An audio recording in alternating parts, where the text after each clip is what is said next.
ছাত্র জনতার প্রবল আন্দোলনের মধ্য দিয়ে বাংলাদেশের নবযাত্রার প্রেক্ষাপটে 17 কোটি মানুষের নেতা হিসেবে জাতিসংঘের সাধারণ পরিষদে ভাষণ দেন অন্তর্বর্তী সরকারের প্রধান উপদেষ্টা ডক্টর মোহাম্মদ ইউনূস। সাধারণ পরিষদের ৭৯তম অধিবেশনে নিউ ইয়র্কের স্থানীয় সময় শুক্রবার সকালে জাতিসংঘ সদর দপ্তরের জেনারেল অ্যাসেম্বলি হলে ভাষণ দেন তিনি।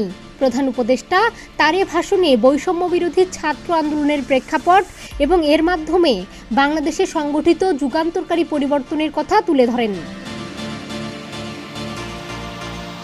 প্রধান উপদেষ্টা বলেন, এই জুলাই আগস্ট বাংলাদেশে যে যুগান্তকারী পরিবর্তন সংঘটিত হয়েছে তার পরিপ্রেক্ষিতেই তিনি বিশ্ব সম্প্রদায়ের এ মহান সংসদে উপস্থিত হতে পেরেছেন।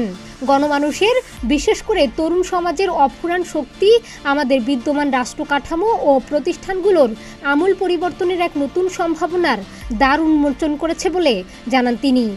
আমরা মানুষের মৌলিক অধিকারকে সমুন্নত ও সুরক্ষিত রাখতে দৃঢ় প্রতিজ্ঞ।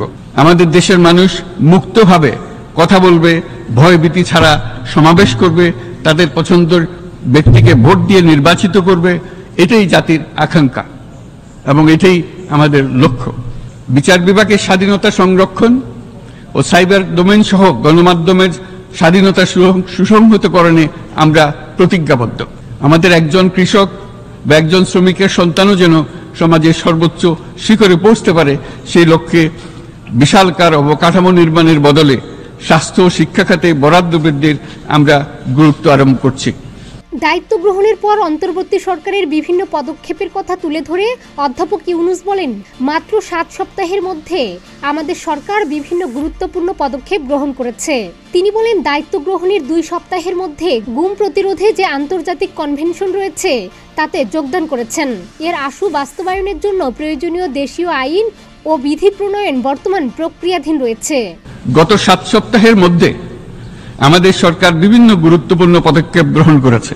আমাদের অনুরোধে সাড়া দিয়ে জাতিসংঘের মানবাধিকার বিষয়ক হাই কমিশনার বাংলাদেশের গণ আন্দোলনকালে সংগঠিত মানবাধিকার লঙ্ঘনের বিষয়ে বিস্তৃত অনুসন্ধান এবং এইসব বিষয়ে ঘটনার পুনরাবৃত্তি রোধে পরামর্শ প্রদানের জন্য একটা ফ্যাক্ট ফাইন্ডিং কমিশন গঠন এবং তার কাজ শুরু করার জন্য দ্রুত বাংলাদেশে পাঠিয়ে দিয়েছে।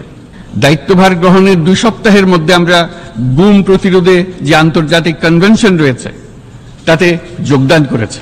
এর আশু বাস্তবায়নের জন্য প্রয়োজনীয় দেশীয় আইন ও বিধি প্রণয়নে আমরা এখন প্রক্রিয়া শুরু করেছি।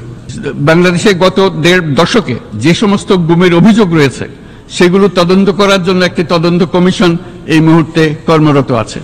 তিনি বলেন, মানুষের আস্থা ও আত্মবিশ্বাস ফিরিয়ে আনতে এবং নির্মম অতীত যেন আর ফিরে না আসে সেজন্য কিছু সুনির্দিষ্ট খাতে সংস্কারকে অগ্রাধিকার দেওয়া হচ্ছে। এসব সংস্কার যেন টেকসই হয় তা দীর্ঘমেয়াদে নিশ্চিত করতে এবং অবাধ, নিরপেক্ষ ও অংশগ্রহণমূলক নির্বাচনের জন্য উপযোগী পরিবেশ তৈরির লক্ষ্যে কাজ করছেন।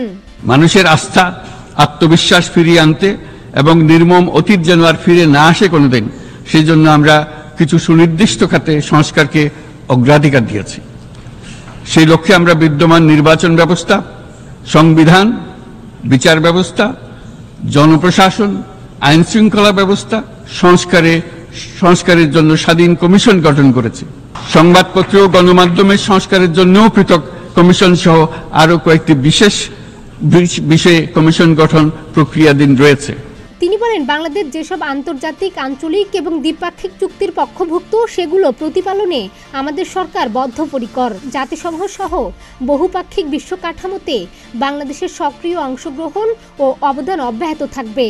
পারস্পরিক শ্রদ্ধাবোধ, মর্যাদা ও স্বার্থ সংরক্ষণের ভিত্তিতে বাংলাদেশ বিশ্বের সব রাষ্ট্রের সঙ্গে বন্ধুত্বপূর্ণ সম্পর্ক বজায় রাখতে আগ্রহী বলে জানান তিনি। বাংলাদেশের যেসব আন্তর্জাতিক, আঞ্চলিক এবং দ্বিপাক্ষিক চুক্তির পক্ষভুক্ত সেগুলো প্রতিপালনে আমাদের সরকার বদ্ধপরিকর। জাতিসংঘ সহ বহুপাক্ষিক বিশ্ব কাঠামোতে বাংলাদেশের সক্রিয় অংশগ্রহণ ও অবদান অব্যাহত থাকবে। পারস্পরিক শ্রদ্ধাবোধ, মর্যাদা ও স্বার্থ রক্ষণের ভিত্তিতে বাংলাদেশ বিশ্বের সকল রাষ্ট্রের সাথে বন্ধুত্বপূর্ণ সম্পর্ক বজায় রাখবে।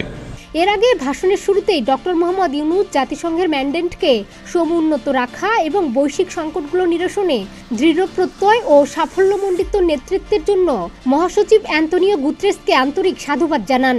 এ সময় সামিট অব দ্য ফিউচার আয়োজনে জাতিসংঘ মহাসচিবের দূরদর্শী ভূমিকার বিশেষ প্রশংসা করেন তিনি। ডেস্ক রিপোর্ট, প্রতিদিনের বাংলাদেশ।